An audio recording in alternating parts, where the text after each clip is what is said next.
All right, example of how fatigue is created by inefficiency in your system. Fatigue equals inefficiency. So I'm going to give one short example here. If this is our, and it's going to be a physical example. If this is our lower leg, and then this is our upper leg, and what we're doing is we're lowering down in a, let's say, a slow lower squat or a slow lower lunge.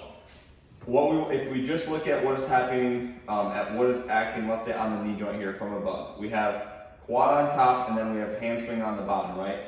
Roughly, whatever the actual physical tissue is, the names of all the different things, like we have something that is going to extend your knee and something that is going to flex your knee. As we're lowering, we are looking to flex the knee, right?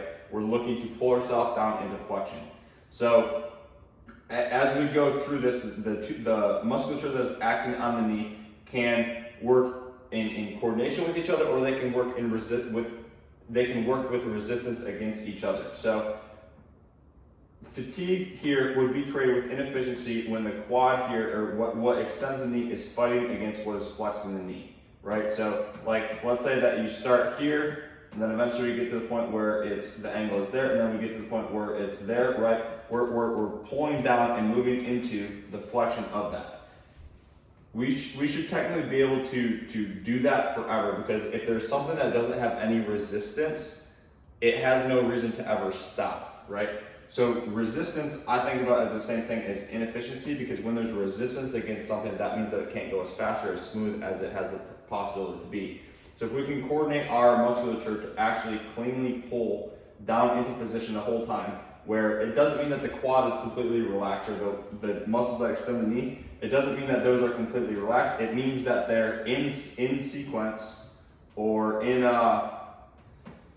they're in coordination with what's on this side, to this lengthens as this shortens in the same amounts. And if we do that well, we should be able to continue to do that for as long as we want to do that, because there is always a little bit more that we can pull out of that. When they fight against each other, like let's say you're trying to partially hold up with the quad, and then but at the same time pull down with the hamstring, and they're not actually moving the whole time, that is when you get resistance between those two, and that is when inefficiency is created, and that is when fatigue happens, because now like there's more fight, there's more resistance there. So take and apply it to anything you want. Resistance, like mental resistance, emotional resistance, whatever it is.